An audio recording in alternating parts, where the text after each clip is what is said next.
ఈ జీవన పోరాటంలో ఎక్కడున్నావు? చిక్కుకున్నావా? ఇరుక్కున్నావా?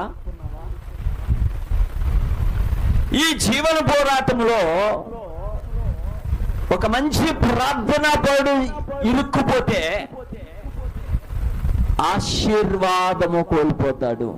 ఈ జీవన పోరాటములో చిక్కుకొని ఏం చేశాడో తెలుసా? అక్కడ ప్రతిష్ఠించుకున్నాడు, మొక్కుకున్నాడు. ఈ మట్టికి బావు, మొక్కుబళ్ళు మట్టి బాగుంటాయి వీళ్ళకే. అయ్యా ఈ రోగం తగ్గిపోతే కానికెత్తాను ప్రభు, మొక్కుబడి.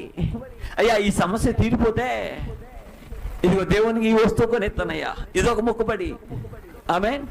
ఒకడేమో గోడ మీద పేరు రాసుకుంటాడు, ఒకడేమో గేట్ మీద పేరు రాసుకుంటాడు, ఒకడేమో చర్చి ఆర్చి మీద పేరు రాసుకుంటాడు, ఒకడేమో డయాస్ కొనిచ్చి డయాస్ మీద పేరు రాసుకుంటాడు, ఒకడేమో పులిపిడి చేసి పులిపిడి మీద పేరు రాసుకుంటాడు, ఒకడేమో సౌండ్ బాక్స్ ఇచ్చి సౌండ్ బాక్స్ మీద పేరు రాసుకుంటాడు, ఒకడేమో మైక్ ఇచ్చి మైక్ మీద పేరు రాసుకుంటాడు, ఒకడేమో ఫ్యాన్ ఇచ్చి ఫ్యాన్ మీద పేరు రాసుకుంటాడు, ఒకడేమో లైట్ ఇచ్చి లైట్ మీద పేరు రాసుకుంటాడు.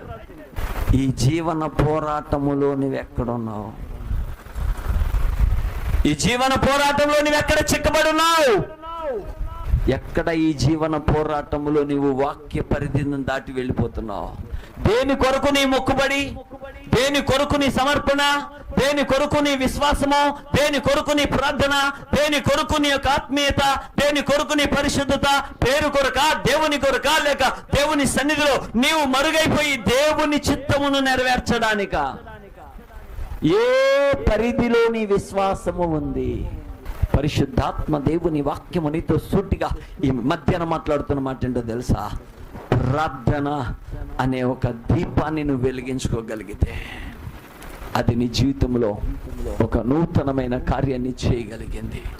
ఆమేన్. హల్లెలూయా.